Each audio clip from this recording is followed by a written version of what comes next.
Brother Furqan gave us a call, and he asked us a question regarding the silent prayers in the daytime, Dhuhr and Asr especially. He says, when we recite this Salah, when we make this Salah, after the Surah Al Fatiha, do we say any other surah, especially when we're reading in Jama'ah behind an Imam?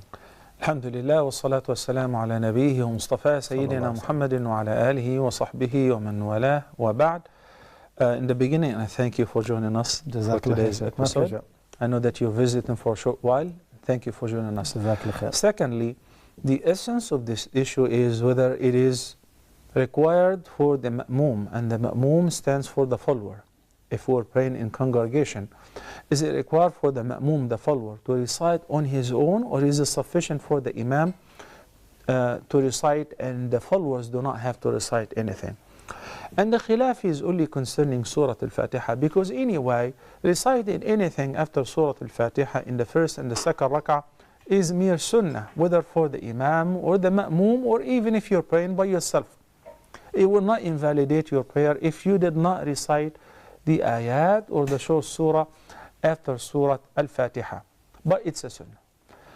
The opinion which is led by Imam Abu Hanifa, may Allah have mercy on him, based on the hadith which says, "Man kana lahu imamun faqira'atul imami lahu qira'ah," which means if you're praying in congregation and you have an imam, so the imam's recitation is more than sufficient. You don't have to recite. That's why you may notice that many of our brothers, whether in the UK or North America, when they stand in the prayer, even on Dhuhr and Asr, which we call it the silent prayer, it's not actually silent. Everyone should recite on their own, but quietly, not loudly. So they don't even move their lips, based on this opinion which says, well, the imam is doing the job, which is not right. The opinion of the vast majority of the jurists that everyone should recite Surah Al Fatiha, whether the imam or the ma'moom in congregation, or if you're praying by yourself. So even the follower must recite Surah Al Fatiha as well, based on another hadith that whoever does not recite Surah Al Fatiha in the prayer, it is khidaj, it is incomplete and insufficient.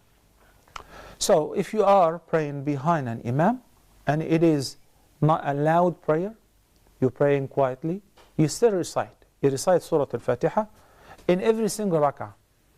And in the first and the second rak'ah of Dhuhr and Asr, you recite the short surah or a few ayat, depending on how much time the imam gives you to recite after Al Fatiha. Jazakallah khair, Sheikh.